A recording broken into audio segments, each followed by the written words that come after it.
آلہ و اصحابہ و اہل بیتہ و اولیاء امتہ اجمعین۔ بزرگوں، دوستوں اور عزیزوں، اللہ سبحانہ تعالیٰ کا بڑا شکر اور احسان ہے کہ اس نے ہمیں ایمان والا بنایا اور قرآن والا بنایا، اپنے نبی والا بنایا اور ان سب کی قدر کرنا سکھایا۔ ہم جانتے ہیں کہ بعض دفعہ رشتہ تو قائم ہو جاتا ہے، قدردانی نصیب نہیں ہوتی۔ نافرمان بیٹا ہوتا ہے، ناسمجھ بیٹی ہوتی ہے، بھائی ہوتا ہے لیکن بھائی چارے سے خالی ہوتا ہے، پڑوسی ہوتا ہے لیکن پہچانتا نہیں ہے۔ یہ دن رات کا تجربہ ہے۔ ایڈمیشن کرا لیتا ہے، پڑھتا نہیں ہے۔ اللہ کا شکر ادا کرنا چاہیے کہ اللہ تعالیٰ نے ہمیں جو رشتہ اور تعلق دیا، اس کی قدر، اس کی فکر، اس کی سمجھ کا درد بھی دیا۔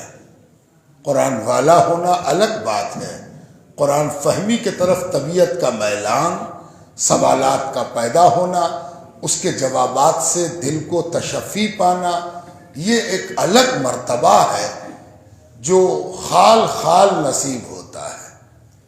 تو اللہ کا بڑا شکر ہے کہ اس نے یہ فکر دامنگیر کرائی۔ کتنی مسجدیں ہیں پٹنہ شہر میں، قسم درس کا اس ترتیب اور حفاظت کے ساتھ انتظام ہوتا ہو۔ کتنے لوگ مسجدوں میں آتے ہیں، ان میں سے کتنے ایسے ہیں جو تھوڑا وقت نکال کر قرآن کو سمجھنے، معانی، مطالب، علماء کی رائے، دانشوروں کی فکر کو سمجھنا چاہتے ہیں؟ بہت کم لوگ ایسے ہو پاتے ہیں۔ تو اللہ تعالیٰ نے جو بھی تھوڑی سی فکر عطا فرمائی ہے، ہوس دی ہے، لالچ دی ہے۔ کبھی کبھی ہوس اور لالچ بھی مثبت ہوتا ہے، بڑا کامیاب۔ ایک آدمی پڑھنے کا لالچی ہو، ایک آدمی مطالعے کی ہوس رکھتا ہو، وہ مبارک ہے، اس لیے کہ وہ مال اور دولت اور زر اور زمین اور زن کے چکر میں نہیں ہے، وہ تو مطالعے اور تحقیق کے چکر میں لگا ہوا ہے۔ اسی طرح جو کچھ بھی ہم لوگوں کو عطا ہوا ہے، اس کا شکرانہ ادا کرنا چاہیے۔ اس سے ایک بڑا فائدہ یہ ہوگا کہ اگر اس چیز کا ہم شکرانہ ادا کریں گے تو یہ حوصلہ اور بڑھے گا، نعمت بڑھے گی، اللہ کا احسان بڑھے گا۔ آج یہ مطالعہ ہم لوگوں کو سورۃ الانفال تک لے آیا ہے، جس کا پہلا رکوع، جس کا آغاز آج ہم سب کے سامنے ہے۔ اور اس کے مطالعے کے لیے، اس کو سمجھنے کے لیے، اس کے معانی اور مطالب کے اندر اپنی بساط بھر، جب کبھی ہم کسی چیز کا مفہوم بیان کرتے ہیں بطور خاص اللہ اور رسول کی کسی بات کا، تو اس کے یہ مطلب نہیں ہوتا کہ ہم نے اس کے معنی اور مطالب بیان کرنے کا حق ادا کر دیا، نہیں۔ ہم نے اپنی حیثیت کا پتہ دیا کہ ہم کیا ہیں اور میری تفہیم کیا ہے، میرا مطالعہ کہاں تک ہے اور میرے کو اللہ نے کتنی توفیق بخشی ہے۔ سب باتیں ہیں۔ بعض دفعہ بہت علم ہے، توفیق نہیں ہے، بعض دفعہ علم کم ہے، توفیق اس سے زیادہ ہے۔ اللہ تعالیٰ کب کس سے کام لیتا ہے تو جمع بھی اللہ ہی نے کیا، کلام بھی اللہ ہی کا، سمجھنا بھی اللہ کے حکم کی پابندی، اجر بھی وہی دے گا۔ اس امید کے ساتھ ہم لوگ سورۃ الانفال میں ہیں۔ چونکہ یہ سورت کا آغاز ہے، اس لیے یہ ضروری ہے کہ اس کا کچھ بیک گراؤنڈ، پس منظر ذہن میں ہو، تاکہ اس کا مفہوم اور مطلب سمجھنے میں مدد ملے۔ جب بھی کسی چیز کا پس منظر آدمی اچھی طرح جانتا ہے تو اس کے سمجھنے میں بہت مدد ملتی ہے، اور پس منظر معلوم نہ ہو تو آدمی اکثر گمراہ ہو جاتا ہے، اس لیے کہ اس کو بیک گراؤنڈ نہیں معلوم ہے کہ آخر ایسا کیوں ہوا۔ اسی لیے تفسیر، تشریح، توضیح وہ اچھی طرح سمجھنے کا حق تبھی ادا ہوتا ہے جب یہ معلوم ہو کہ یہ بات کس پس منظر میں کہی جا رہی ہے۔ سب سے پہلے تو یہ جاننا چاہیے کہ مدینے میں جب سرکار دو عالم ہجرت کر کے مکے سے مدینہ آ گئے تو مدینے میں جن صورتوں کا نزول ہوا ان میں یہ دوسری ہے۔ پہلی صورت جو مدینہ منورہ میں نازل ہوئی وہ سورہ بقرہ ہے، جو قرآن کی سب سے طویل، بڑی اور سب سے زیادہ احکام والی صورت ہے، وہ سورہ بقرہ ہے۔ جو دوسری صورت نازل ہوئی وہ سورۃ الانفال ہے، لیکن ایک فرق سمجھ لیجیے، بقرہ ایک بار میں نازل نہیں ہوئی، جستا جستا، نجمن نجمن، ضرورتن حاجتن، جب جب پس منظر آتا گیا اسی حوالے سے احکام آتے رہے۔ تو سورہ بقرہ کا نزول تو انفال سے پہلے ہوا، لیکن اس سورت کا اختتام انفال کے بعد ہوا۔ انفال سورہ بقرہ کے بعد نازل ہونا شروع ہوئی اور سورہ بقرہ کے مکمل ہونے سے پہلے مکمل ہو گئی۔ یہ فرق بھی ہم کو سمجھ لینا چاہیے تاکہ ہم نزول کی پوری جہتوں کو پہچانیں، تبھی جا کے سمجھنے کا حق ادا ہوتا ہے۔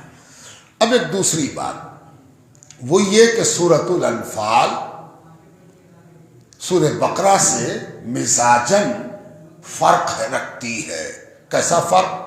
کہ سورہ بقرہ ملٹی ڈائمینشنل ہے، اس میں بہت طرح کی باتیں ہیں، عقائد بھی ہیں، احکام بھی ہیں، اور احکام بھی کئی قسم کے ہیں، معاشرتی بھی ہیں، دینی بھی ہیں، جنگی بھی ہیں، عورتوں کے حقوق بھی بتائے جا رہے ہیں، شوہر کی ذمہ داری بھی بتائی جا رہی ہے۔ سورہ بقرہ میں ہمہ جہتی ہے، دنیا کے کوئی مسئلہ آپ کے سامنے آ جائے آپ کو سورہ بقرہ سے رجوع کرنا ہوگا اگر آپ اسلامی نقطۂ نظر جاننا چاہتے ہیں۔ سورہ انفال بنیادی طور پر ایک موضوع کے گرد گردش کرتی ہے، لیکن کوئی بھی موضوع جو مسلمان کی زندگی سے متعلق ہو اس میں اللہ کا حق، رسول کا حق، ایمان کا حق، یہ سب تو آ ہی جائے گا۔ اس لیے اس میں بالواسطہ ایک مسلمان کی مسلمانیت ڈسکس ہوئی ہے، لیکن موضوع ایک ہے، عنوان ایک ہے۔ وہ عنوان کیا ہے کہ جب مدینہ آنے کے بعد حضور صلی اللہ علیہ وسلم مکے کے کافروں سے، دشمنان مکہ سے 500 کلومیٹر دور چلے آئے۔ مکے اور مدینے کے درمیان کی دوری 500 کلومیٹر ہے۔ تو عام حالات میں جب دشمن کی نظر سے جس سے وہ دشمنی کرتا ہے وہ دور ہو جائے تو دشمنی دھیرے دھیرے ٹھنڈی ہو جاتی ہے، دشمنی کے مواقع نہیں ہوتے، پاسبلٹی نہیں ہوتی، امکان نہیں ہوتا، دشمن بھی بھولنے لگتا ہے، چلو ہٹاؤ، بھاگ گیا، چلا گیا دنیا کے قاعدے سے۔ لیکن حضور صلی اللہ علیہ وآلہ وسلم جب مکے سے مدینہ ہجرت فرما گئے اللہ کے حکم سے اور سامنے سے نکلے، سب آپ جانتے ہیں، میں اس تفصیل میں نہیں جاتا۔ حضور کے مدینہ آ جانے کے بعد اہل مکہ نے چین نہیں لیا، دشمنی سے باز نہیں آئے، بھلایا نہیں، بلکہ روز ایک نیا پروگرام، ایک نئی تیاری، ایک نیا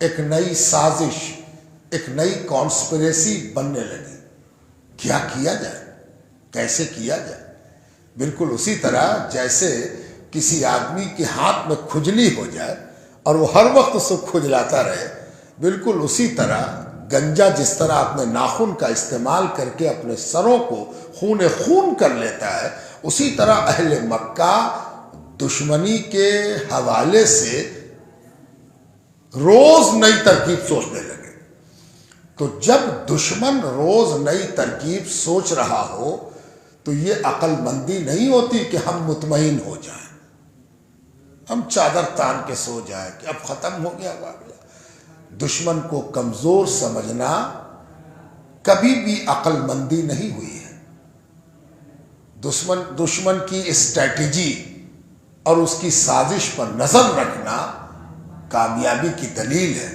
اور آپ جانتے ہیں کہ سرکار دو عالم صلی اللہ علیہ وآلہ وسلم مدینہ آنے کے بعد آپ کی حیثیت مکے میں نبی کی تھی، مومنوں پر ان کی ذات پر حاکم کی تھی، جو حکم دیتے وہ مسلمان مانتے، لیکن مدینہ آنے کے بعد سرکار دو عالم کی ایک حیثیت اور ہو گئی تھی کہ آپ حاکم مدینہ بھی تھے۔ مدینہ کی حفاظت، مدینہ کی سیکورٹی، مدینہ کا ڈیفنس، یہ بھی سرکار دو عالم کو سنبھالنا تھا۔ اور اسی لیے سرکار دو عالم کے لیے یہ مناسب نہیں تھا کہ آپ غفلت برتتے یا مسلمانوں کو غافل رکھتے۔ سرکار دو عالم نے اس سلسلے میں کئی اسٹیپ بھی اٹھائے تھے۔ مدینہ آنے کے بعد سرکار دو عالم نے بغور جائزہ لیا تھا کہ مدینہ کی آبادی کتنی ہے، کیسی ہے، کن لوگوں پر مشتمل ہے، کون سا قبیلہ یہاں رہتا ہے، یہودیوں سے ان کے تعلقات کیسے ہیں۔ اور اس میں ایک بہت بڑی کامیابی سرکار دو عالم نے حاصل کی تھی، جس کو ہم عام بول چال کی بھاشا میں چارٹر آف مدینہ کے نام سے جانتے ہیں، یعنی ایک معاہدہ، ایک سندھی جو آپ نے اہل مدینہ کی ملا کر کی تھی، جس میں یہ فیصلہ لیا گیا تھا کہ آپ کوئی بھی ہوں، کسی بھی عقیدے کے ہوں، کسی بھی دھرم کے ہوں، اہل مدینہ ایک رہیں گے، مل کر رہیں گے۔ آپ کو آزادی ہوگی اپنے مذہب کی، آپ کو جو مذہب ماننا ہے مانیے، لیکن مدینے پر کوئی آفت آوے، مدینے پر کوئی حملہ آور ہو جائے، مدینے کے کسی قبیلے پر کوئی اپنی دشمنی نکالنے کے لیے حملہ کرے تو وہ ایک آدمی کا، ایک قبیلے کا، ایک جماعت کا مسئلہ نہیں ہوگا، وہ انڈیویجول مسئلہ نہ ہو کر کلیکٹیو مسئلہ ہوگا، اور سب مل کے اس کا مقابلہ کریں گے۔ یہ سب اسٹریٹجی ہمارے نبی کی اس لیے تھی کہ آپ بہتر طریقے سے پہچانتے تھے کفار مکہ کو۔ آپ کا دور آ جانا کفار مکہ کی دشمنی کی پھڑکتی ہوئی رگوں کو سکون دینے والا نہیں تھا، وہ تو حملہ آور ہونے کی تیاری کر ہی رہے تھے۔ انہی تیاریوں میں 1.5 سال بیت گئے۔ کتنے دن بیت گئے؟ 1.5 سال۔ مکہ سے مدینہ آئے ہوئے 1.5 سال بیت گیا۔ 1.5 سال کے بعد ایک بڑی خبر اہل مدینہ کو میسر ہوئی، حاصل ہوئی کہ ابو سفیان، اس وقت تک ایمان نہیں، ابھی کفار مکہ کے بڑے سرداروں میں سے ایک، دشمنان اسلام میں سے ایک، عمر بن العاص،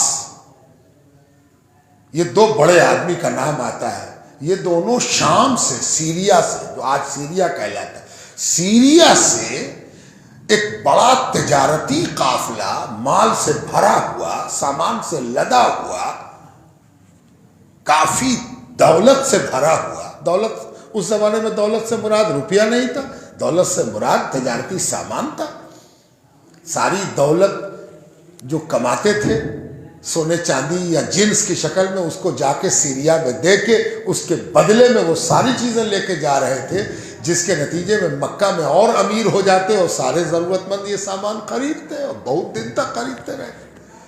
اتنی بڑی دولت سیریا سے لے کے کفار مکہ مدینہ کے قریب کے راستے سے مکہ جا رہے ہیں۔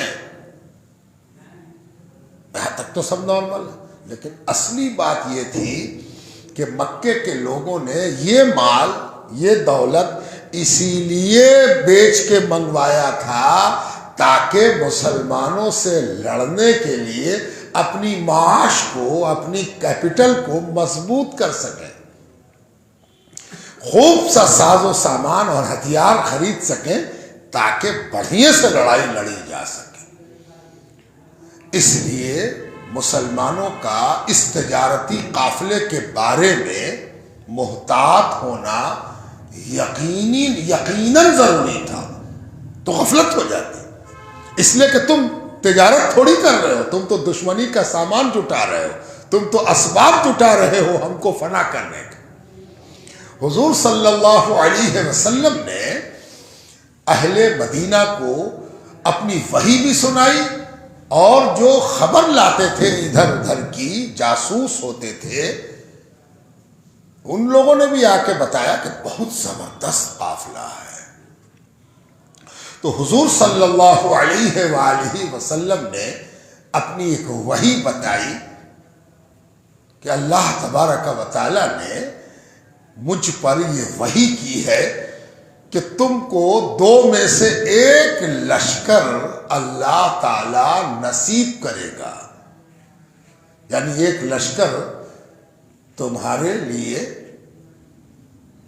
ہار سے ہمکنار ہوگا، تم ہراؤ گے اس کو، 1 لشکر، 2 میں سے 1، 2 میں سے 1، تو 2 میں سے 1 لشکر تو معلوم ہو گیا کہ جا رہا، اب یہ ہارے گا کون والا، یہ والا ہارے گا کہ ایک اور، تو ایک اور کون ہے یہ ابھی نہیں معلوم اہل مدینہ کو، نبی کو کیا معلوم وہ اللہ جانے۔ تو حضور صلی اللہ علیہ وسلم نے یہ مشورہ کیا کہ کیا کیا جائے، نکلا جائے کہ ہاں نکلا جائے۔ تو اہل مدینہ تیار ہو کے نکلے کہ ان لوگوں کو اگر ممکن ہو تو ان کا سامان ان سے چھینا جائے تاکہ یہ سامان میری ہی بربادی کے لیے جمع نہ ہو سکے۔ مکے اور مدینے کے درمیان شانتی کو، امن کو، چین کو نقصان نہ پہنچایا جا سکے، اس کے لیے ضروری ہے کہ ان کے تجارتی سامان کو قبضہ کیا جائے۔ اس کے لیے مسلمان نکلے، لیکن ابو سفیان کو کچھ آگاہی تھی اس کی کہ ہم لوگ جو شڑینتر رچ رہے ہیں اس سے مسلمان بالکل غافل نہیں ہے، مسلمانوں کو بھی پتہ ہے کہ ہم کیا کر رہے ہیں، کیا کیا اسٹریٹجی ہم اپنا رہے ہیں۔ ابو سفیان کو کچھ خطرے کی بو سمجھ میں آئی، اور ابو سفیان نے وہ نارمل راستہ، وہ ڈیلی روٹین کا راستہ جو سیریا سے مکہ جاتا تھا مدینے کے قریب سے ہوتا ہوا، اس کو چھوڑ کے ایک لمبا راستہ اختیار کیا جو سمندر کے ساحل سے ہو کے گزرتا تھا۔ آج بھی اگر آپ کبھی مدینہ منورہ کی زیارت کے لیے جائیے اور وہاں سے ٹیکسی لے کے بدر جائیے، جہاں پر بدر کی جنگ ہوئی تھی، تو بدر کی جنگ کے پاس جب آپ پہنچیے گا جگہ پر تو آپ پوچھئے کہ یہاں سے سمندر کتنا دور ہے، تو مکے اور مدینے کی طرح دور نہیں ہے، بہت دور نہیں ہے۔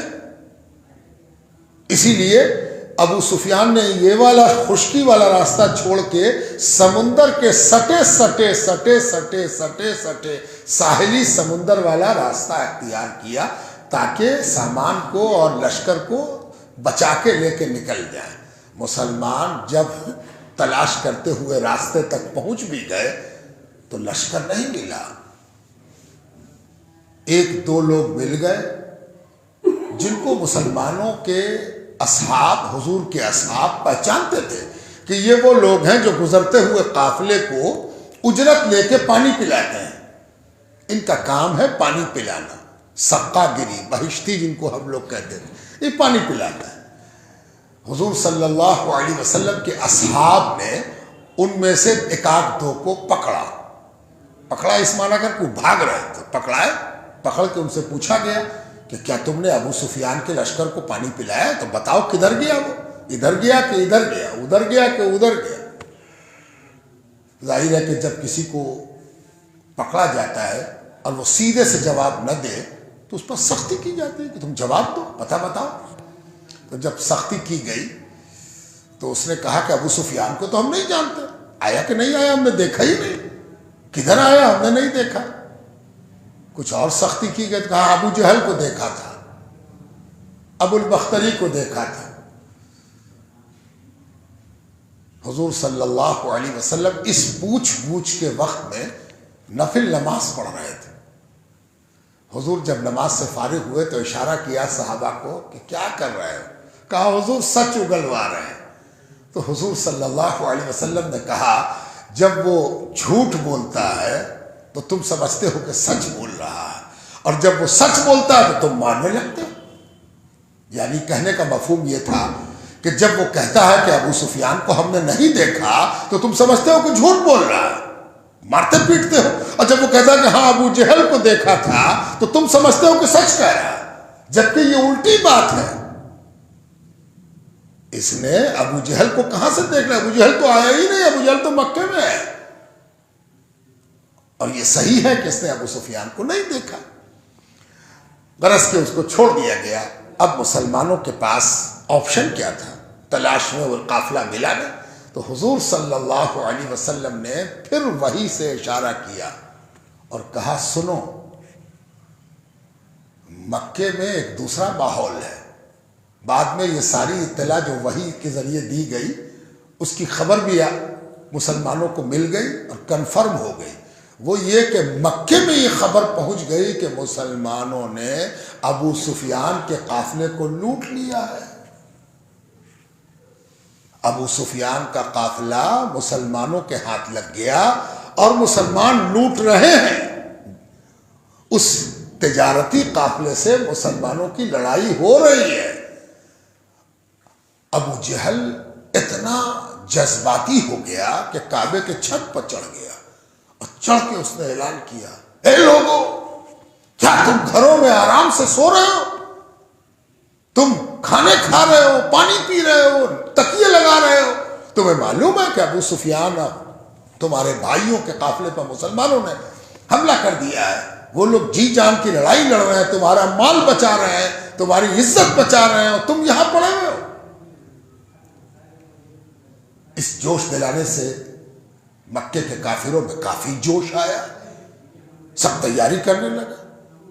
تیاری ہوئی، اچھی خاصی تیاری ہوئی، چلنے کی تیاری، اس میں سامان بھی تھا، ہتھیار بھی تھا، دیگ دیگچا بھی تھا، باورچی بھی تھا، ناچنے والی رقاصہ بھی تھی، دل بہلانے والے کھیل کے سامان بھی تھے، شاعر بھی تھا کہ راستے میں شاعری سناوے گا، مشاعرہ ہوگا، یہ سب تیاری ہوئی۔ تیاری میں ایک آدھ دن لگا۔ رات میں حدیث میں ایک روایت آئی ہے کہ حضرت عباس اس وقت تک وہ بھی ایمان نہیں لائے، حضور کے چچا ہیں، حضرت عباس کی ایک بہن نے خواب دیکھا، بڑا عجیب خواب تھا۔ بہن نے خواب سنایا بھائی کو، بھائی نے جا کے ابو جہل سے کہا، حضرت عباس نے جا کے کس سے کہا؟ ابو جہل سے، کہ میری بہن نے خواب دیکھا ہے، تم چاہو تو اس پر غور کرو۔ تو ابو جہل نے پوچھا کیا خواب دیکھا؟ تو حضرت عباس نے کہا کہ میری بہن نے خواب دیکھا کہ ایک شتر سوار آیا، ایک اونٹ پر سوار، ناقہ سوار، ایک ناقہ سوار آیا ہے اور اعلان کر رہا ہے کہ 3 دنوں کے اندر اندر قتل و غارت گری نوٹ کر لو۔ اعلان کرتا چل رہا مکے کی گلیوں میں۔ اس کے بعد وہ ناقہ سوار ایک پہاڑ، بغل کے پہاڑ کی طرف بڑھا، اور اس چٹان سے اس نے ایک چٹان کھسکائی، اور کھسکا کے اس کے کئی ٹکڑے یوں اچھالے کہ ہر گھر میں ایک ٹکڑا پہنچ گیا۔ ہر گھر میں ایک ٹکڑا پتھر کا، چٹان کا ٹکڑا ہر گھر میں پہنچ گیا۔ نیند کھل گئی۔ عباس ابن عبد المطلب نے یہ خواب سنا کر ابو جہل کی طرف منہ کر کے دیکھا کہ کیا کہتے ہو؟ تو ابو جہل کا جواب سنیے۔ ابو جہل نے کہا پہلے تو تمہارے یہاں مرد نبوت کا دعویٰ کرتے تھے، کر گئے ہیں، مدینہ چلے گئے، اب عورتیں بھی تمہارے یہاں نبوت کا دعویٰ کرنے لگی، ایسا ایسا خواب سناؤ گے تم ہم کو؟ جبکہ یہ خواب بڑا سچا تھا، بڑی اہمیت والا خواب تھا، ہر گھر میں اینٹا پہنچا تھا۔ اس وقت اس خواب کو سمجھنا آسان نہیں تھا۔ بات ادھر ادھر ہو گئی، ابو جہل نے تیاری کرائی، ابو جہل نکل گیا لشکر کے ساتھ 1000 آدمی ساتھ میں. تھوڑی دور گیا تھا کہ خبر آ گئی کہ ابو سفیان کا لشکر سلامت چلا آ رہا. مسلمانوں کے بارے میں جو یہ ہلہ کیا گیا تھا کہ مسلمانوں نے حملہ کر دیا اور سامان لوٹ لیا، یہ سب جھوٹی باتیں تھیں، بیکار باتیں تھیں. وہ تو سلامت چلا آ رہا ہے، چند دن میں پہنچ جائے گا. لوگوں نے کہا کہ اب جانا فضول ہے، واپس پلٹا جائے. ابو جہل نے کہا نہیں، واپس پلٹنے کا تو اب سوال نہیں ہے. ٹھیک ہے مسلمانوں نے ہمارے لشکر کو نقصان نہیں پہنچایا، لیکن جب ہم نکل گئے تو وہاں تک جائیں گے، بدر کے میدان تک جائیں گے، جا کے عیش کریں گے کچھ دن، کھانا پکے گا، ناچ ہوگا، اپنی طاقت کا مظاہرہ کریں گے، اپنی سامرک شکتی کا پردرشن کریں گے. پردرشن ہوگا، ایگزیبیشن ہوگا، تاکہ بتا دیں کہ خبردار تم کس سے لوہا لینا چاہتے ہو، ہم وہ ہیں. اور ابو جہل کی لفاظی اور ابھارنے کے نتیجے میں وہ پورا لشکر بڑھتا ہوا بدر تک پہنچ گیا. اور ادھر حضور صلی اللہ علیہ وسلم اہل مدینہ یعنی مسلمانوں سے ارشاد فرما رہے ہیں، ایک لشکر تو نکل گیا، اب دوسرا لشکر آ رہا ہے. اب تم بتاؤ ان دونوں لشکر میں کس سے سامنا کرنا اچت سمجھتے ہو، مناسب سمجھتے ہو؟ کون سے لشکر سے لڑو گے؟ کون سے لشکر سے مقابلہ کرنا چاہو گے؟ مسلمانوں کا ایک گروہ ایسا تھا جس نے حضور صلی اللہ علیہ وسلم کے سامنے کہا کہ وہ تجارتی والے کو کھوجا جائے اور اسی پر حملہ کیا جائے اور اسی سے لڑنا مناسب ہے، اس لیے کہ نہتھے سے لڑنا آسان ہے. یہ تو تجارت کرنے آیا، اس کے پاس زیادہ سے زیادہ ایک تلوار ہوگی، اس کے ساتھ غلہ ہے، سامان ہے، جنس ہے، دولت ہے، روپیہ ہے، اسی سے لڑائی کی جائے، اس سے لڑائی کرنا آسان ہے. اور ای والا جو لشکر آ رہا ہے یہ تو جنگ کرنے کی نیت سے آ رہا ہے، اس سے لڑنا آسان نہیں ہے.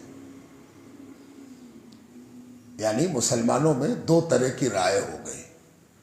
حضور صلی اللہ علیہ وسلم اختلاف رائے سے پریشان ہوتے تھے. حضور کا مزاج نہیں تھا کہ اپنے لوگوں میں اختلاف اور افتراق دیکھیں.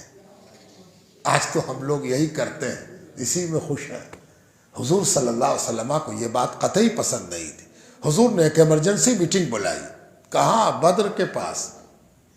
ایک لشکر جا چکا ہے یا مل نہیں رہا اور دوسرا لشکر آ رہا، اور حضور ایمرجنسی میٹنگ بلا رہے ہیں. رائے لی. کس کی کیا رائے ہے؟ لوٹ جائیں ہم لوگ مدینہ، انتظار کریں اس لشکر کا، یا اس لشکر کو کھوجنے کے لیے چلیں؟ کھوجیں کہاں گیا. حضرت ابو بکر نے رائے دی، حضرت عمر نے رائے دی، الگ الگ رائے آ رہی، صحابہ نے رائے دی.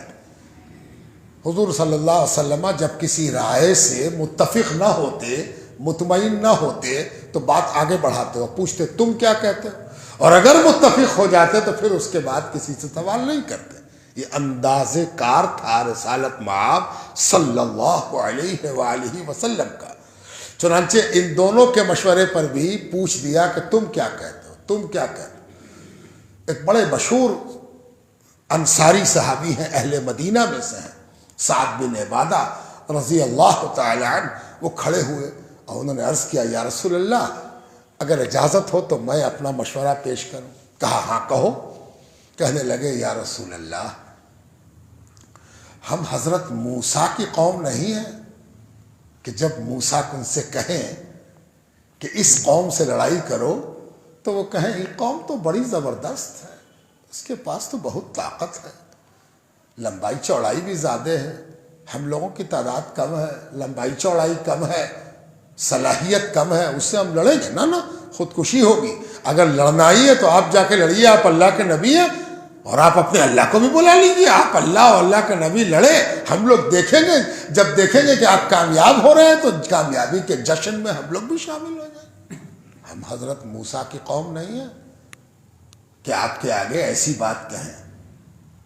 ہم آپ کی امت ہیں اور ہم آپ سے یہ کہنے کے لیے کھڑے ہوئے ہیں کہ اگر آپ کہیے گا کہ سمندر میں اپنے گھوڑے ڈال دو تو یہ سعد بن عبادہ اور اس کے قبیلے کے لوگ آج جو آپ پر ایمان لے آئے ہیں وہ پیچھے نہیں رہیں گے. جس سمندر میں کہیے ہم گھوڑا ڈال دیں اور جس سرحد تک کہیے وہاں تک چلنے کو ہم تیار ہیں.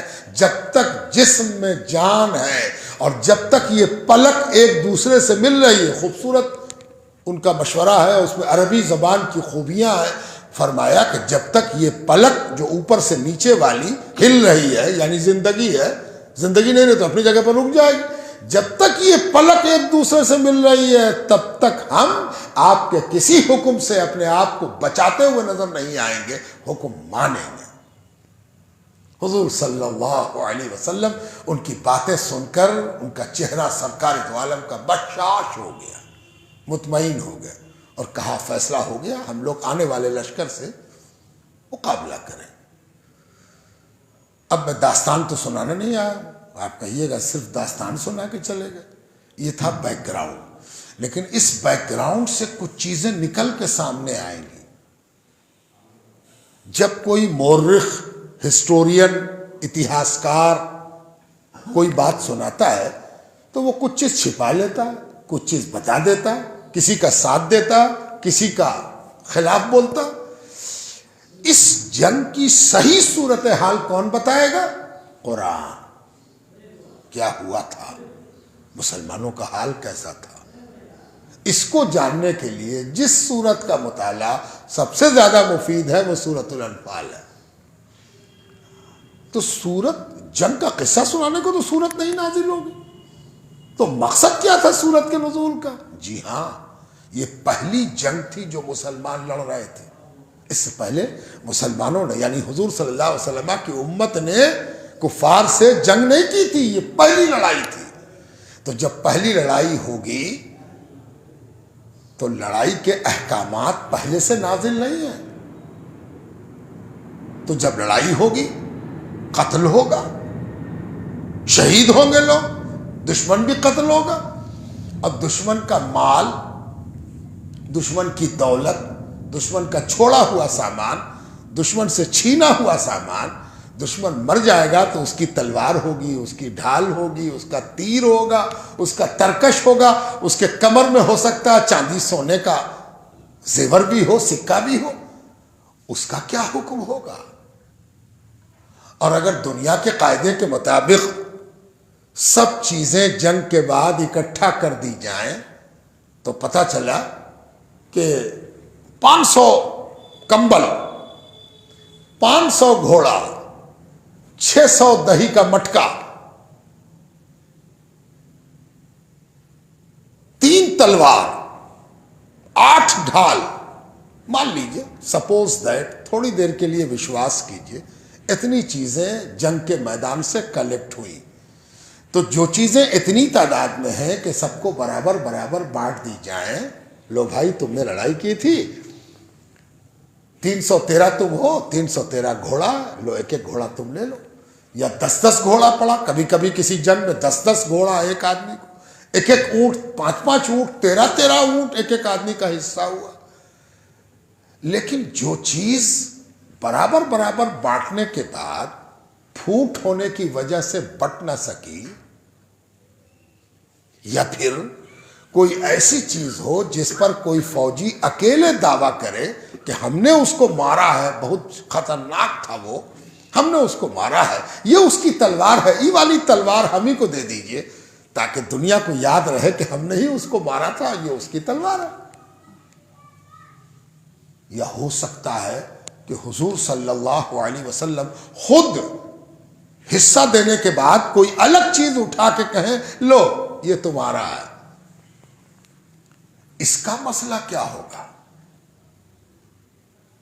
مان لیجئے کہ ایک ہی چشمہ ملا اور 2 لوگ کہیں کہ ہم کو دیجئے اور کہیں ہم کو دیجئے, تو فیصلہ کیسے ہوگا؟ یہ سورت ان احکامات کو بیان کرتی ہے کہ جنگ کا مال, جس کو عربی میں غنیمت کہتے ہیں, غنیمت ہے نا, اردو میں آ کے غنیمت محاورہ ہو گیا, اور ہم لوگ کہتے ہیں غنیمت ہے کہ ٹھنڈک کچھ کم ہو گئی ہے ورنہ لگ رہا تھا. اب دیکھیے غنیمت کا استعمال اردو میں ہو رہا ہے, ہے نا. لیکن اس کا سرا جا کے وہیں مل رہا ہے. ٹھنڈک دشمن تھی، اور دشمن کے جانے سے جو چیز آپ کو حاصل ہوئی اسی کو نہ آپ کہہ رہے کہ غنیمت ہے کہ ٹھنڈک کم ہو گئی ہے. دیکھ رہے ہیں لفظ کا استعمال عربی سے آیا ہے یہ، تو اردو میں آ کے یہ کہیں نہ کہیں اپنی اصلیت بتا رہا ہے. غنیمت کہتے ہیں دشمن کے چھوڑے ہوئے مال کو، دشمن سے چھینے ہوئے مال کو کیا کہتے ہیں؟ غنیمت.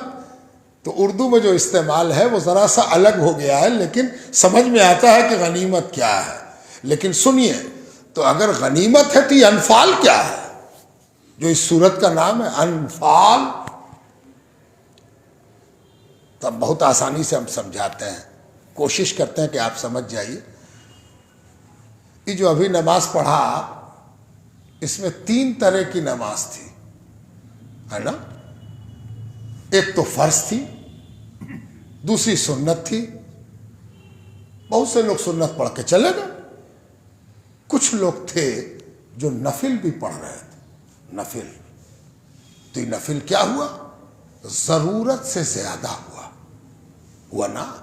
ضروری کتنا تھا؟ جتنا سب نے پڑھا. اور جن لوگوں نے ضروری سے فاضل پڑھا اس کو ہم کیا کہتے ہیں؟ نفل. پڑھے نہ پڑھے. اب ضروری کا ڈیفینیشن کیا ہے؟ ضروری ہم اس چیز کو کہتے ہیں جس کے نہیں کرنے پر سوال ہو کہ تم نے کیوں نہیں کیا، تم نے فرض چھوڑ دیا، تم نے سنت چھوڑ دیا. یہ ضروری ہوا. ضروری اس چیز کو کہتے ہیں کہ جس کے نہ ہونے پر سوال ہو اور جواب دینا پڑے کہ کیوں چھوڑا.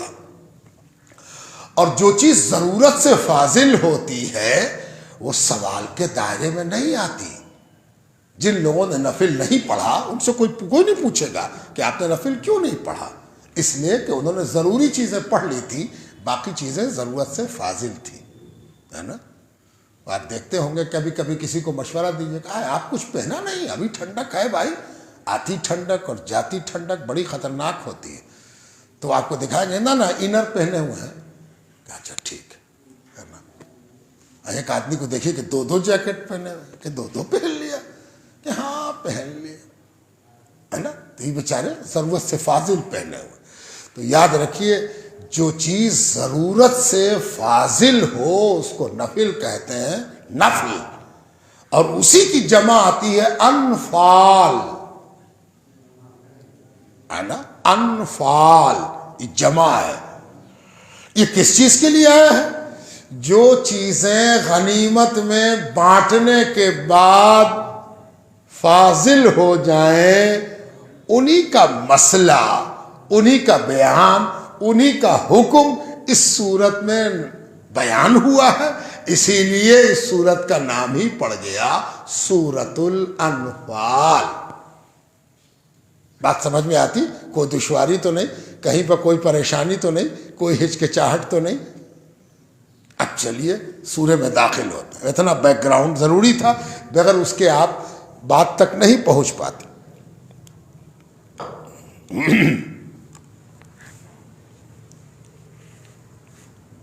یہ آواز آپ کی ٹھیک چل رہی ہے کہ نہیں؟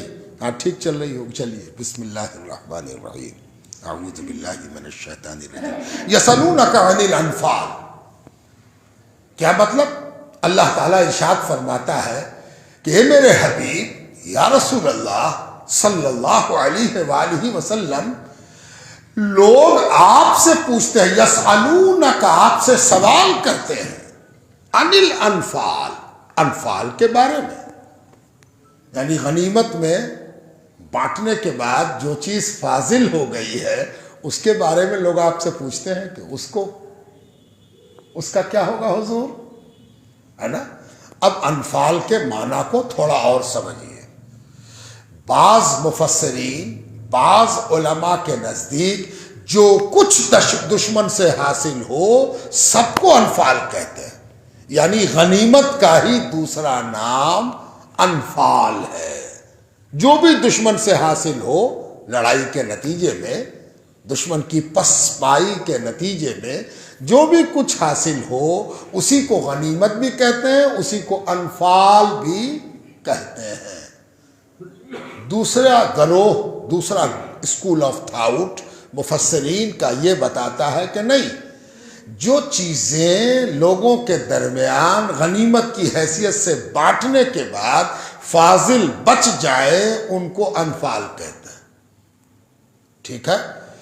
تیسرا گروہ کہتا ہے کہ انفال دشمن کی اس چیز کو کہتے ہیں جس کو اللہ کے رسول اپنے تصرف میں لے کے، اپنے پاس لے کے جس کو چاہیں دے دیں، اس کو انفال کہتے ہیں۔ چوتھا گروہ مفسرین کا، چوتھا اسکول آف تھاؤٹ کہتا ہے کہ انفال سے مال کا، دشمن کے مال کا، غنیمت کا، جنگ میں حاصل ہونے والی دولت کا 5واں حصہ مراد ہے، جس کو شریعت کی زبان میں خمس کہتے ہیں۔ خمس، پانچ کے عدد کو عربی میں خمس کہتے ہیں، اسی سے خمس ہوا، 5واں حصہ۔ تو حضور صلی اللہ علیہ وسلم جب بھی تقسیم فرماتے تو اللہ کے حکم سے 5واں حصہ الگ کر لیتے۔ اب جو باقی اس میں 4 حصے بچتے، 5 حصہ لگا کے 5واں حصہ الگ کر لیتے، پھر 4 میں سب کو تقسیم فرماتے۔ تو یہ جو 5واں الگ کرتے سرکار دو عالم، اس میں سے بطور ریوارڈ دیتے، انعام، تم نے بہت بڑا کام کیا، تم نے بہت بڑا کام کیا، یہ تم لوگ۔ اور آپ جانتے ہیں کہ جب دشمن سے حاصل ہونے والی دولت کو تقسیم کیا جاتا تو اتنا آسان کام نہیں ہے۔ کیوں آسان کام نہیں؟ کہ بنیادی طور پر 3 طرح کے لوگ جنگ میں شامل ہوتے ہیں۔ یہ سب زمینی لڑائی کی بات ہو رہی ہے۔ 3 طرح کے لوگ جنگ میں شامل ہوتے ہیں۔ پہلے وہ جو سیدھا مقابلہ کر رہے ہیں، لڑائی ہو رہی ہے آمنے سامنے۔ دوسرا وہ جو رگید رہا ہے دشمن کو، بھاگے جا رہا دشمن اور رگید رہا ہے نا۔ تیسرا وہ جس کو یہ ڈیوٹی دی گئی ہے کہ وہ گرے پڑے سامان کو چن چن کے جمع کرتا جائے، ہے نا۔ اب مسلمانوں کے لشکر میں ایک گروہ اور تھا، یہ تو 3 ہوا، تینوں مسلمانوں کے لشکر میں تھے، ایک لڑائی کر رہے تھے، ایک دشمن کو رگیدتے ہوئے بھگا رہے تھے، بھاگا جا رہا تھا دشمن اور پیچھے پیچھے رگیدتے جا رہے تھے۔ تیسرے وہ تھے جو سامان کلیکٹ کر رہے تھے۔ چوتھا گروہ اور تھا جس کا کام یہ تھا کہ وہ سرکار دو عالم کو گھیرے ہوئے تھا، صلی اللہ علیہ وسلم کو چاروں طرف سے اپنے نرغے میں لیے ہوئے تھا کہ کہیں سے کافر، سارا کافروں کا زور تو حضور کی طرف نہ ہوتا تھا کہ حضور صلی اللہ علیہ وسلم کی طرف بڑھے۔ تو وہ صحابہ جن کو نہ مال سے مطلب، جن کو نہ الگ جا کے بہادری دکھانے سے مطلب، وہ تو اس امید پر تیار رہتے تھے کوئی حضور کی طرف بڑھے تو جب تک ہم زندہ ہیں حضور کی طرف نہیں جا سکتے۔ تو وہ حضور کے باڈی گارڈز تھے، حضور پر اپنی جان نثار کرنے والے۔ اب سوال یہ اٹھتا ہے کہ جب مال اکٹھا ہو کے آیا تو اکٹھا کرنے والا کہے گا مال تو اکٹھا ہم نے کیا، تمہارا حصہ اس میں کہاں سے ہے نا۔ آدمی کے پاس جب بھی مال پیدا ہوتا ہے، دولت پیدا ہوتی ہے، ریسورس پیدا ہوتا ہے، اصلی امتحان اسی وقت ہوتا ہے۔ یہ سب بہت آسان ہے رکھنا، جہاں دولت پیدا ہوئی تب اصلی مسلمانیت سمجھ میں آتی ہے کہ زکوٰۃ نکالے گا کہ نہ، صدقہ نکالے گا کہ نہ، اپنے بھوکے بھائیوں کو کچھ کھلائے گا کہ نہیں، اسی گھڑی اصلی پہچان ہوتی۔ تو مال و دولت کے آنے کی وجہ سے جو لوگ مال کلیکٹ کرتے تھے وہ اپنا حق بتاتے تھے، اپنا حصہ بتاتے تھے، اور حضور صلی اللہ علیہ وسلم ان میں برابر برابر تقسیم کرتے تھے کہ اگر دشمن کو بھگایا نہ جاتا تو اس کا مال کہاں ملتا۔ اگر لوگ یہاں حفاظت سرکار دو عالم کی نہ کرتے تو تم مال لینے کے پوزیشن میں رہ پاتے۔ تو اس طریقے سے مالوں کی، دشمن کے غنیمت کی تقسیم ہوتی تھی۔ تو یہاں پر وہی اللہ تعالیٰ کہہ رہا ہے یسألونک عن الانفال، اے میرے حبیب لوگ آپ سے انفال کے بارے میں سوال کرتے ہیں۔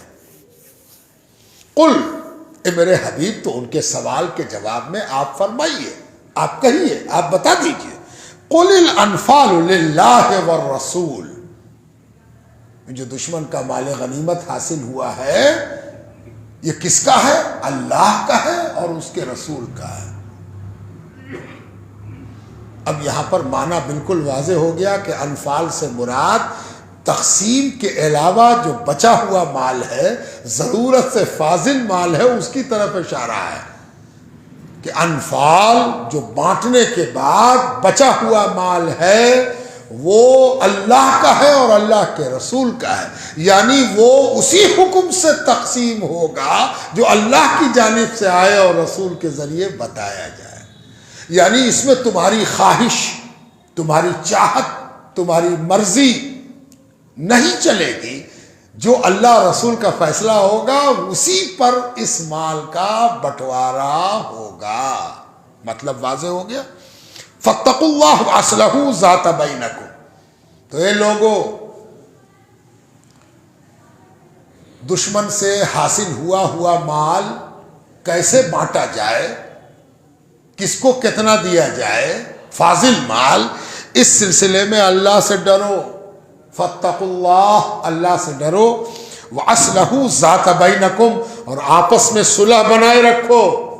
ایک تلوار کے لیے، ایک سامان کے لیے، ایک گھوڑے کے لیے آپس میں من مٹاؤ پیدا نہ کرو، ایک بنے رہو، اللہ سے ڈرتے رہو۔ یہ جو کچھ تم کر رہے ہو سب اللہ دیکھ رہا ہے اور اللہ ہی جانتا ہے کہ کس کو کتنا ملنا ہے۔ فاتقوا، اللہ سے ڈرتے رہو، واصلحوا ذات بینکم، اور آپس میں صلح کا ماحول بنائے رکھو۔ جھگڑو نہیں، لڑائی مت کرو، ٹکڑے ٹکڑے مت ہو جاؤ۔ وَأَطِيعُوا اللَّهَ وَرَسُولَهُ، اور اللہ اور رسول کی اطاعت، فرما برداری پر جمے رہو۔ جو اللہ کا حکم آئے، سرکار دو عالم جو حکم تم کو سنائے، اس کی اطاعت میں، فرما برداری میں لوائل بنے رہو، اوبیڈینٹ بنے رہو۔ ان کنتم مومنین، ایسا اس لیے کہا جا رہا ہے کہ اگر تم مومن ہو تو یقیناً تم اللہ اور رسول کی اطاعت کرو گے، اور تم مومن ہو تو اللہ اور رسول کی اطاعت میں لگے رہو۔ انما المؤمنون الذین اذا ذکر اللہ، بلا شبہ مومن وہ ہیں، تو کتنی قیمتی بات آ رہی ہے، ہم بھی تو مومن ہیں۔ تو مومن کون ہے؟ مومن کا ڈیفینیشن کیا ہے؟ دیکھیے آ رہا ہے، پہلے ایمان والوں کو یہ ڈیفینیشن سنایا جا رہا ہے، انجان لوگوں کو ڈیفینیشن نہیں سنایا جا رہا ہے، یہ ان کو ڈیفینیشن سنایا جا رہا ہے جن کا یہ حال ہے، ان کا حال بیان ہو رہا ہے کہ مومنین کا حال کیا ہے، مومنین پر کیسی گزر رہی ہے، مومنین کیا سوچ رہے ہیں، مومنین کے اوپر ان آیات کے نزول کا کیا امپیکٹ، کیا اثر اور کیا پربھاؤ پڑ رہا ہے، یہ اللہ تعالیٰ بیان کر رہا ہے۔ کیا کہتا ہے پروردگار؟ انما المؤمنون، بلا شبہ مومن وہ ہیں، الذین، جو کہ اذا ذکر اللہ وجلت قلوبہم، کہ جب ان کے سامنے اللہ کا ذکر ہوتا ہے، اللہ کی بات کی جاتی ہے، اللہ سبحانہ تعالیٰ کا ذکر کوئی کرتا ہے، تو مومن کون ہے؟ کہ جو یہ ذکر سن کے کیا ہوتا؟ وجلت قلوبہم، ان کا قلب، ان کا دل، ان کا من ڈر جاتا ہے۔ اللہ اللہ، وجلت قلوبہم۔ قرآن میں دوسری جگہ بھی استعمال اس کا ہے کہ حضرت ابراہیم علیہ السلام کے پاس بھی جب فرشتے آئے تو حضرت ابراہیم علیہ السلام کو بھی خوف معلوم ہوا، تو فرشتوں نے کہا لا توجل، ڈریے مت، وجلت، ڈرنا، ڈر معلوم، اللہ کا ذکر، اللہ تعالی، یہ مومن ہونے کی دلیل ہے، اور یہ ان مومنوں کی شان ہے کہ ان کے سامنے جب اللہ کا ذکر کیا جاتا تھا تو کانپتے تھے، ہے نا۔ وَإِذَا تُلِيَتْ عَلَيْهِمْ آيَاتُهُ، اور جب ان کے آگے، ان پر، ان کے سامنے اللہ کے رسول قرآن کی آیت سناتے ہیں کہ اللہ تعالیٰ یہ کہتا ہے، یا کوئی صحابی کسی دوسرے کو تلاوت کر کے سناتے ہیں، یا ان لوگوں کے درمیان بیٹھ کر کوئی تلاوت کرتا ہے، کھڑے ہو کر کوئی تلاوت کرتا ہے، قرآن کی آیت پڑھتا ہے، وَإِذَا تُلِيَتْ عَلَيْهِمْ آيَاتُهُ زَادَتْهُمْ ایمانا، تو ان کے ایمان میں برکت ہو جاتی ہے، یقین بڑھ جاتا ہے، عقیدہ بڑھ جاتا ہے۔ ایسا لگتا ہے کہ جیسے کسی پانی کی ضرورت والے درخت میں کوئی پانی لا کے ڈال دے، دیکھا ہوگا آپ نے کھیتی میں جب کسان پانی ڈال دیتا ہے تو ہریالی اور بڑھ جاتی ہے، ایک دم ہرا ہو گیا، پانی دیتا جا رہا اور ہریالی بڑھتی جا رہی. گویا ایمان کی کھیتی میں جب تلاوت کا پانی پڑتا ہے تو ایمان بھی ہرا ہو جاتا ہے. ایمان میں نئے پتے، نئی شاخیں، نئے گل، نئی کلیاں نکل آتی ہیں. تو تلیت علیہم آیات، جب ان کے آگے اللہ تبارک و تعالیٰ کی آیات کی تلاوت کی جاتی ہے تو زادتہم ایمانا، ان کے ایمان میں اور عقیدے میں، وشواس میں، فیتھ میں اور اضافہ ہو جاتا، برکت ہو جاتی. وعلی ربہم یتوکلون، اور یہ ایمان والے کون ہیں؟ جو اللہ پر بھروسہ کرتے ہیں. ان کا سارا بھروسہ اللہ پر ہے. نہیں 313 آدمی اور 1000 لڑنے والا، لاؤ لشکر تیار، ہتھیار پاس میں. ان لوگوں کے پاس کسی کے پاس تو صرف ڈنڈا تھا. علامہ اقبال نے یہ بات کہی ہے کہ کافر ہو تو شمشیر پہ کرتا ہے بھروسہ، کافر ہو تو شمشیر پہ کرتا ہے بھروسہ، اور مومن ہو تو بے تیغ بھی لڑتا ہے سپاہی. مومن کا بھروسہ تلوار پر، ہتھیار پر، گولے پر، بارود پر، طاقت پر نہیں ہوتا، اللہ کا ہوتا ہے. وہ اللہ کی قوت سے لڑتا ہے، وہ اللہ کی قوت پر تکیہ کر کے لڑتا ہے. تو اللہ تعالیٰ کہہ رہا کہ مومن کون ہے؟ وَعَلَىٰ رَبِّهِمْ يَتَوَكَّلُونَ، یہ وہ لوگ ہیں جو اللہ پر بھروسہ رکھتے ہیں. ان کا سارا یقین، اعتماد اللہ سبحانہ تعالیٰ کی ذات اور اس کی قوت الہیہ پر ہے. لا حول ولا قوت الا باللہ. یہ قوت مومنوں کی شان ہوتی ہے. اور کون ہوتے ہیں مومن؟ مومنوں کی شان کا بیان ہو رہا ہے.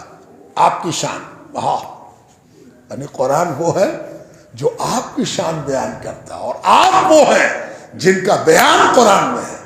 مومن اپنی قدر تو پہچانے. یہ کس کا بیان ہے؟ مومنوں کا بیان ہے. کون کون ہیں؟ الذین یقیمون الصلاۃ، یہی وہ مومن ہے جن کی صفت آگے بیان ہوئی. ان کی ایک صفت یہ ہے کہ یہ نماز کے قائم کرنے میں لالچ کرتے ہیں، لگے رہتے ہیں، نماز چھوٹے نہیں، نماز سے غفلت نہیں ہو. الذین یقیمون الصلاۃ، یہ وہ لوگ ہیں جو نماز کو قائم کرتے ہیں. ومما رزقناہم ینفقون، اور ان کو جو اللہ تعالیٰ روزی دیتا ہے، رزق دیتا ہے، عطا کرتا ہے، اس سے بانٹنے میں بھی پرہیز نہیں کرتے ہیں. خود بھی کھاتے ہیں، دوسرے کو بھی کھلاتے ہیں. لے بھیا تم بھی ذرا سا تم بھی کھا لے بھیا، ذرا سا 100 روپے میرے پاس ہے، 50 سے میرا کام چل جائے گا، لو 10 روپیہ تم لوگ لے لو، تمہاری ضرورت بھی پوری ہو جائے. صدقہ نکالتے ہیں، خیرات نکالتے ہیں، زکوٰۃ نکالتے ہیں. وَمِمَّا رَزَقْنَاهُمْ يُنْفِقُونَ، کوئی ان کے آگے ہاتھ پھیلا دے تو اس کی ضرورت بھی محسوس کرتے ہیں. اولئک ھم المؤمنون حقا، سچ مچ مومن تو یہی ہے. در حقیقت اصل میں مومن کون ہے؟ جن کے آگے اگر اللہ کا ذکر ہو تو ان کو ڈر اللہ سے محسوس ہوتا ہے. مومن کون ہے؟ جن کے آگے قرآن کی آیت تلاوت کی جائے تو ان کا ایمان ہرا ہو جاتا ہے، ایمان میں برکت ہو جاتی ہے، عقیدہ بڑھ جاتا ہے. مومن کون ہے؟ کہ وہ اللہ کا بھروسہ کیے رہتے ہیں. مومن کون ہے؟ نماز قائم کرتے ہیں. مومن کون ہے؟ کہ جو اللہ نے ان کو دیا ہے اس میں سے خرچہ بھی کرتے ہیں، زکوٰۃ و خیرات و صدقات بھی نکالتے ہیں. یہی وہ لوگ ہیں جو سچ مچ مومن ہیں. لہم درجات عند ربہم، ان کا معاملہ یہ ہے کہ یہ سب کچھ جو کرتے ہیں یہ پھوکٹ میں نہیں کرتے، بیگاری میں نہیں کرتے. ارے تم کیا جانو، اللہ کے ہاں ان کے لیے درجہ ہے، عہدہ ہے، بلندی ہے. اللہ کے ہاں ان کے درجات ہیں. جتنا ڈرے گا اتنا ہی درجہ بلند ہوتا جائے گا، جتنا اللہ پر بھروسہ بڑھے گا اتنا ہی درجہ بلند ہوتا جائے گا. ان کے لیے درجات ہیں جو بلند ہوتے رہتے ہیں. وَمَغْفِرَةٌ وَرِزْقٌ کریم. اور کبھی بھول چوک ہو جائے، کوئی غلطی ہو جائے تو اللہ تبارک تعالیٰ ان کے لیے کیا کرتا ہے؟ مغفرت رکھتا ہے، ان کی معافی کرتا ہے. یہ جمعہ کو جب آتے ہیں جی لگا کے جمعہ پڑھتے ہیں شوق کے ساتھ تو اللہ تعالیٰ ان کے اوپر مغفرت ڈالتا ہے. یعنی ایک ہفتے میں جو بھول چوک ہوئی سب جمعہ کے سلیقے میں دھو دی جاتی، صاف کر دیا ہے. مغفرت، ان کے لیے معافی بھی رکھی گئی ہے. ورزق کریم، اور ان کے لیے پاکیزہ رزق بھی رکھا گیا ہے، بڑی بزرگی والا روزی روٹی بھی رکھی گئی ہے۔ ان کی روزی روٹی اتنی نہیں ہے جس میں پتہ نہیں گردہ پڑا ہوا ہے کہ گندگی پڑی ہوئی ہے، نہیں، ان کا رزق جو بھی ہے وہ رزق کریم ہے، بڑی عزت والا رزق ہے۔ ان کی سوکھی روٹی کو تم کیا جانو، ان کی سوکھی روٹی کا ہر ذرہ اور اس کے وہ قطرے جس میں آٹا سانا گیا ہے وہ سب حلال ہے، حرام نہیں ہے۔ اور جس روزی میں حلال شامل ہو، پسینہ شامل ہو، وہ رزق کریم ہے۔ اور اس کا دوسرا معنی ہے کہ ان کے لیے جو رزق کریم رکھا گیا ہے، اس سے مراد آخرت کا رزق ہے، کہ ان کو جو رزق دیا جائے گا وہاں وہ رزق کریم ہوگا، جہنم کے لوگوں کے مقابلے میں، کہ جہنم کے لوگ پیپ اور گندگیاں اور آگ کا گولا اور معاذ اللہ ان چیزوں سے ناشتہ اور کھانا کر رہے ہوں گے اور بھوک شباب پر ہوگی، اور جنتیوں کے لیے رزق کریم ہوگا، عزت کے ساتھ رزق اتر رہا ہوگا۔ وہ بھی یہ نہیں کہ آج کا مینو یہ ہے، مینو خود طے کریں گے، دل میں خیال پیدا ہوگا اور پروردگار کی جانب سے جو خیال ہوگا وہ حاصل کر دیا جائے گا۔ یہ رزق کریم ہے۔ رزق کریم کہتے ہی ہیں اس کو جس میں مانگنے کی بھی زحمت نہ دی جائے، دل میں خیال پیدا ہوا اور رزق حاصل ہے، وہ رزق کریم ہے۔ کما اخرجک ربک من بیتک بالحق وان فریقا من المؤمنین لکارہون۔ اب جو بدر کے میدان کے ارشاد کے مطابق سچائی کے ساتھ حق کے لیے، حق کے واسطے، حق کو راضی کرنے کے لیے، حق کو حاصل کرنے کے لیے اپنے گھر سے نکلے، ان فریقا من المؤمنین لکارہون، کہ ان میں ایک فریق، ان کا ایک گروہ، ان کا ایک حصہ وہ بھی تھا جو یہ پسند نہیں کر رہا تھا کہ ہم لوگ اس لشکر سے لڑائی کریں، ہم لوگوں کو اس لشکر کی طرف جانا چاہیے جو لڑائی کرنے کے لیے تیار نہ ہو اور ہم آسانی سے ان پر فتح حاصل کر لیں۔ اس کا بھی تذکرہ، ان فریقا من المؤمنین لکارہون، مومنوں کا ایک گروپ چاہتا تھا کہ ان سے نہ لڑائی کی جائے، وہ والے لشکر سے لڑائی کی جائے۔ یعنی اللہ تبارک و تعالی مومنوں کے دل کے بھید اور ان کی سوچ کا بھی پتہ دے رہا ہے۔ یجادلونک فی الحق بعد ما تبین کانما یساقون الی الموت وهم ینظرون، اور وہ مجادلہ کر بحث کر رہے تھے کیا ہونا چاہیے، کدھر جایا جائے، اس لشکر کی طرف جایا جائے کہ اس لشکر کی طرف۔ میں نے عرض کر دیا، پس منظر آپ کے ساتھ، یجادلونک فی الحق بعد ما تبین کانما یساقون الی الموت وهم ینظرون۔ ایک دلچسپ بات، اور جب اللہ کے رسول نے فیصلہ کر دیا کہ نہیں، یہ جو لڑنے کے لیے آ رہا اسی سے ہم لڑیں گے، توجہ چاہتا ہوں، جس سے جو لڑنے کے لیے آ رہا اسی سے ہم لڑیں گے، تو جو لڑنے کے لیے آ رہا ہے سامنے، اس کے بارے میں مسلمانوں کو معلوم ہو گیا تھا۔ ایک صحابی کا بیان حدیث میں آتا ہے کہ انہوں نے کہا کہ جس وقت اس لشکر کو ہم نے دیکھا تو ایسا لگا کہ لشکر طالوت اور جالوت کا جو ذکر ہے، یعنی بے شمار آدمی ہے اور تلوار ہے اور تیر ہے اور ہتھیار ہے اور ساز و سامان، تھا بڑا لشکر ہے نا۔ ہم لوگ 313، اس میں سے سب کے پاس ہتھیار نہیں، لڑنے کے لیے آئے نہیں، لڑنے کی تیاری نہیں، لڑنے کے لیے تھوڑی آئے تھے۔ تو کیا ہوا، بعد ما تبین، جب ان پر ظاہر ہو گیا کہ اللہ کے رسول نے یہ فیصلہ کر دیا کہ اب انہی سے لڑنا ہے، جب لڑائی کا ظاہر ہو گیا کہ اب لڑائی ہوگی، کأنما یساقون الی الموت وهم ینظرون، تو ان میں سے بعض کو ایسا محسوس ہوا کہ ہم پر موت طاری ہو رہی ہے، یا ہم موت کی طرف جا رہے ہیں اور اس حال میں جا رہے ہیں کہ ہم خود اپنی موت کو دیکھ رہے ہیں۔ جیسے ایک آدمی کو، تھوڑی دیر کے لیے ایک مثال لیتے ہیں، ایک آدمی کو پھانسی کی سزا ہو جائے، تو آپ تو جانتے ہیں کہ جس کو پھانسی کی سزا ہوگی اس کو بتایا جاتا ہے کہ تم کو پھانسی کی سزا ہوگی، ہے نا، لا علمی میں تھوڑی ہوتی سزا، اس کو معلوم ہوتا ہے، اس کو پوچھا جاتا ہے کہ آخری خواہش تمہاری کیا ہے، اتنے بج کے اتنے منٹ پر تم کو پھانسی دی جائے گی، ڈاکٹر اس کو چیک کرتا رہتا ہے۔ تو ایک آدمی کو کمرے سے نکالا جائے کہ چلو اب تمہاری پھانسی ہوگی یا جلاد تمہارا سر کاٹے گا، تو وہ جو چلتا ہے تو ہماری آپ کی طرح تھوڑی چلے گا.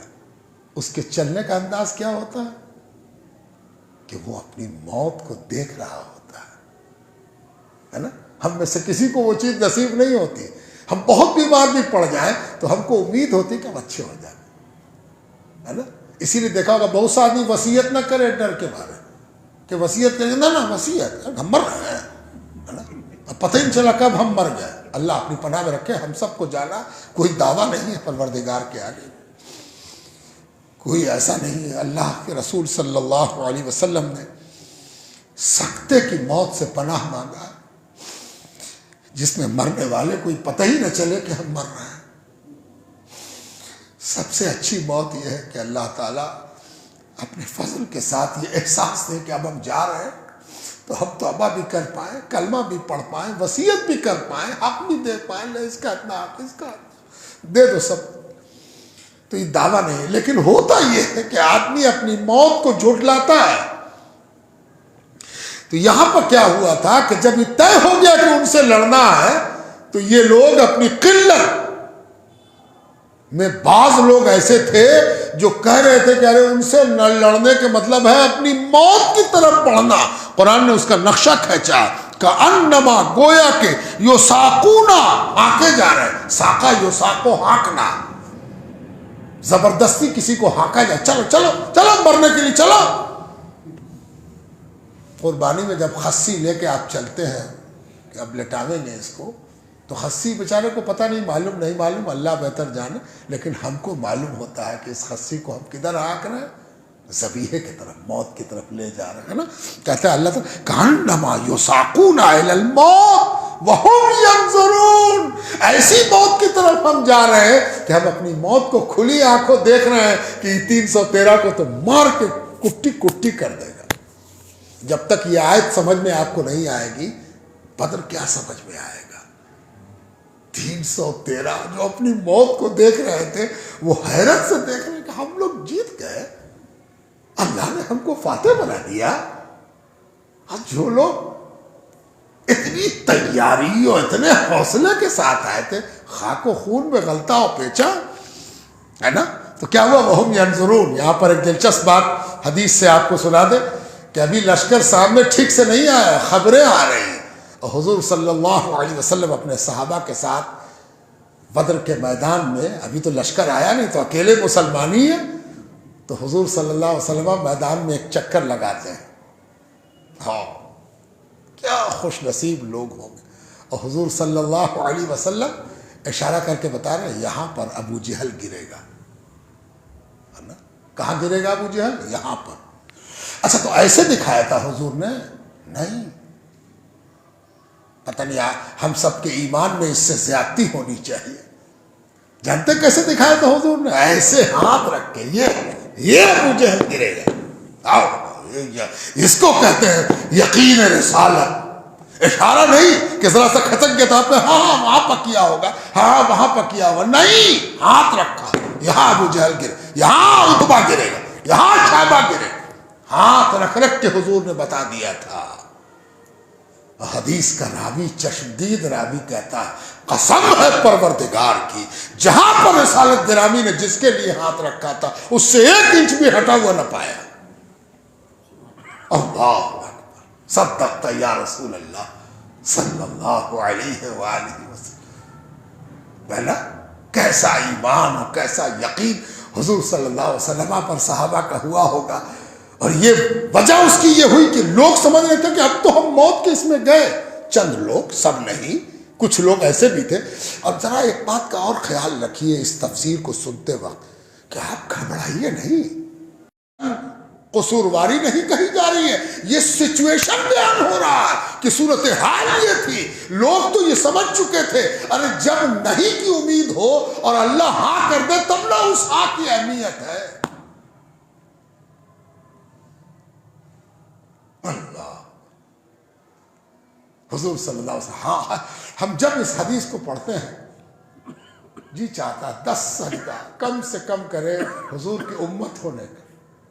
کیسے سچے نبی کے ہم کیا وعدہ کیا تھا؟ وَإِذْ يَعِدُكُمُ اللَّهُ، جب اللہ تعالیٰ نے تم لوگوں سے وعدہ کیا تھا، اِحْدَى الطَّائِفَتَيْنِ، کہ دو گروہ میں سے ایک، میں نے پہلے عرض کر دیا کہ دو گروہوں سے واسطہ پڑے گا، ان میں سے ایک واحد اکیلا گروہ، اِحْدَى الطَّائِفَتَيْنِ أَنَّهَا لَكُمْ، وہ تمہارے لیے ہوگا، تم اس پر کامیاب ہوگے، ہے نا؟ وَتَوَدُّونَ عَنَّ غَيْرَ ذَاتِ الشَّوْكَةِ تَكُونُ لَكُمْ، اور تم چاہتے تھے کہ اس سے لڑائی ہو جس کے پاس زیادہ ہتھیار نہیں ہے، خالی مال ہے، خالی دولت ہے، خالی سامان تجارت ہے نا؟ وَيُرِيدُ اللَّهُ، اور اللہ تعالیٰ کیا ارادہ کر رہا تھا؟ اللہ تعالیٰ کی مرضی کیا تھی؟ اللہ تعالیٰ کی رضا کیا تھی؟ وَيُرِيدُ اللَّهُ أَن يُحِقَّ الْحَقَّ بِكَلِمَاتِهِ، کہ جو وہ اپنی بات کہہ رہا ہے اس کو سچ ثابت کر دے، وَيُحِقَّ الْحَقَّ، حق کو اسٹیبلش کر دے، سچائی کو ثابت کر دے۔ اپنے ویژن سے اللہ کے ویژن کو نہ ملایا کرو، اللہ کہاں دیکھتا ہے، رسول کہاں دیکھتا ہے، تم تو صرف سامنے کا دیکھتے ہو، ایسے ہے تو ایسے ہے، ایسے ہے تو ایسے ہے۔ وَيَقْطَعَ دَابِرَ الْكَافِرِينَ، اور اللہ کا یہ فیصلہ تھا، اللہ کی یہ مرضی تھی، یقطع، کہ کاٹ ڈالی جائے، دابر الکافرین، کافروں کی جڑ کاٹ ڈالی جائے، کافروں کی جڑ کاٹ ڈالی جائے۔ بدر کی لڑائی میں اتنے کافروں کے سردار مارے گئے تھے کہ 1400 برس سے کافر تل ملا رہا ہے ایک لڑائی میں، ہے نا؟ جانتے ہیں کتنے مرے تھے؟ اوف، اگر ان کی تعداد صحیح جوڑی جائے تو ایک اندازے کے مطابق تقریباً 60 کے قریب مسلمانوں کی شہادت ہوئی، 60 مسلمان شہید ہوئے، اور ادھر سے کتنے؟ 240 کے قریب مارے گئے کفار مکہ۔ اللہ اکبر۔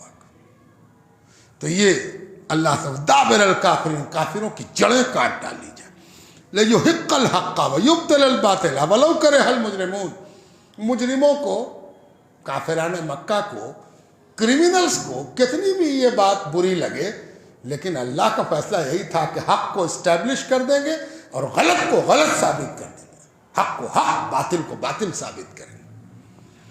لیحق الحق ویبطل الباطل ولو کرہ المجرمون۔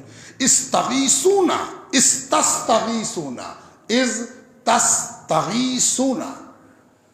اب ذرا ایک منظر بھی دیکھیے، اللہ تعالیٰ ایک منظر بیان کر رہا۔ کیا منظر بیان کر رہا؟ اللہ تعالیٰ کہتا ہے اذ تستغیثون ربکم فاستجاب لکم، جب تم لوگ اللہ کے آگے گڑ گڑا رہے تھے، اللہ کے آگے رو رہے تھے، اللہ کے آگے ہاتھ پھیلائے ہوئے تھے، اللہ کے آگے دامن پھیلائے ہوئے تھے تم لوگ، کیا ہوا تھا کہ بدر کی جب لڑائی کا عالم تھا تو نقشہ آپ کے سامنے، لوگ سمجھ رہے تھے کہ اب موت کے پاس حضور صلی اللہ علیہ وسلم ہاتھ اٹھائے ہوئے سار و قطار ہو رہے تھے اور دعا فرمائے، اللہ پاک آج وہ دن ہے کہ اگر تیری نصرت، تیری مدد نہیں اتری تو اس روئے زمین پر تیرا کلمہ پڑھنے والا کوئی نہ بچے گا، اللہ پاک۔ اور حضور صلی اللہ علیہ وسلم کا آنسو بھی جاری تھا اور ہاتھ بلند ہوتا جاتا تھا۔ حضرت بکر صدیق کی نظر پڑی کہ سرکار دو عالم اس گریا کے ساتھ دعا فرما رہے ہیں، تو ہاتھ جو بلند ہوا تو چادر کندھے سے گر گئی۔ حضرت بکر نے چادر اٹھا کے حضور کے کندھے پر رکھا اور بڑے ادب کے ساتھ آپ سے چمٹ گئے، ہے نا، چمٹ گئے۔ ہے وہ ذات صدیق جو نبی سے اس حال میں چمٹی جس وقت نبی دعا میں غرق تھا اور اللہ کی توجہ اپنے نبی پر تھی، ہے نا، چمٹ گئے اور کہنے لگے، یا رسول اللہ، اللہ آپ کی ضرور لاج رکھے گا، اللہ تعالیٰ آپ کی ضرور سن رہا ہے، ضرور سن رہا ہے یا رسول اللہ۔ اور اللہ کے رسول، اے اللہ پاک، آج اگر تو نے لاج نہ رکھی تو اس روئے زمین پر کوئی تیرا کلمہ پڑھنے والا نہ بچے گا، ہے نا۔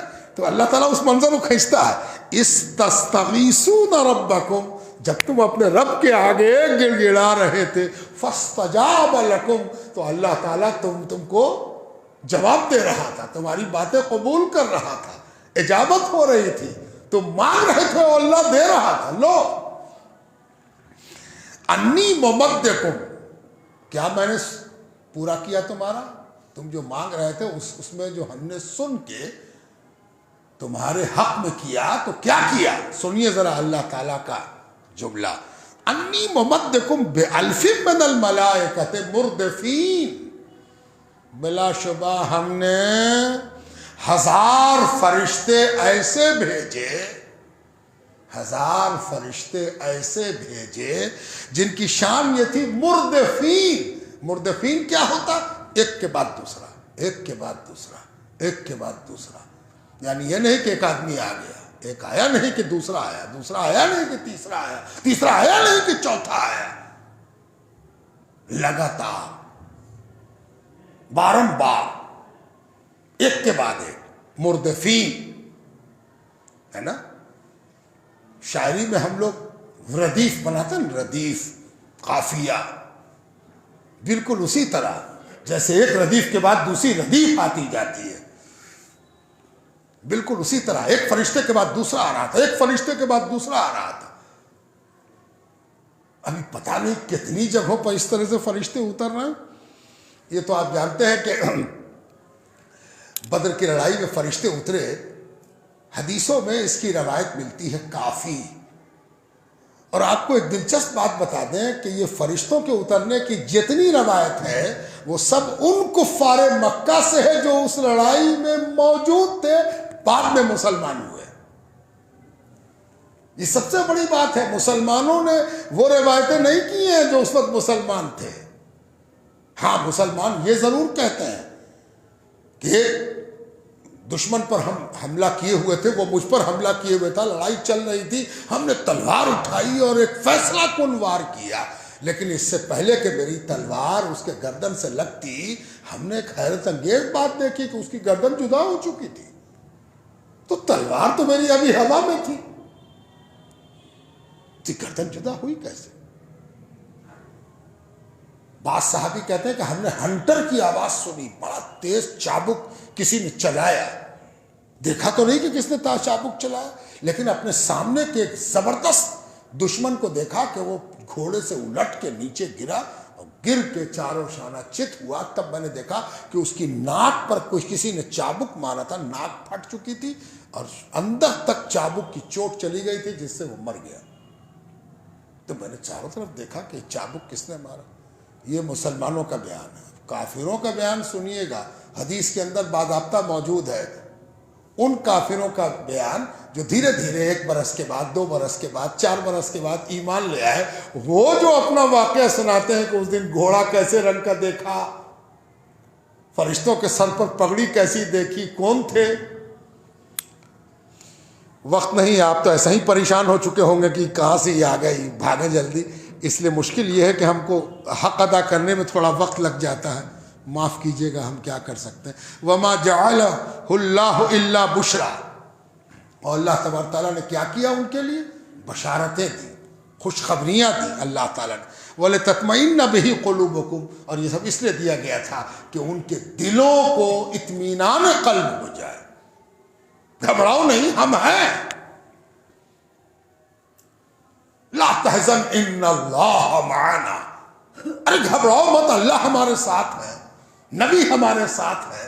جب نبی ہمارے ساتھ ہے تو اللہ ساتھ ہے. ومن نصر الا من عند اللہ، اور کوئی مدد اس وقت تک مدد نہیں ہے جب تک کہ اللہ کی جانب سے نہ ہو. اسی لیے جب کوئی مدد کرے کسی کی تو اس کو یہ شکر ادا کرنا چاہیے کہ اللہ نے ہم سے اس کی مدد کرائی، اور اس کو یہ شکر ادا کرنا چاہیے کہ اللہ نے تمہاری شکل میں مدد بھیجی، ہے نا. الا من عند اللہ ان اللہ عزیز حکیم، بلا شبہ اللہ غالب حکمت والا ہے. یعنی کوئی کتنا بھی اللہ کے خلاف، رسول کے خلاف، قرآن کے خلاف، دین کے خلاف جتنا بھی اچھل لے وہ وقتی اچھال ہے. اصلی غلبہ، اصلی کامیابی، فائنل ورڈکٹ تو اللہ ہی کا ہے جو بڑی حکمت والا ہے. اس پر رکوع تمام ہوا اور یہ تاریخ کا ایک باب ہے. آئیے دعا کر لیں. بسم اللہ الرحمن الرحیم.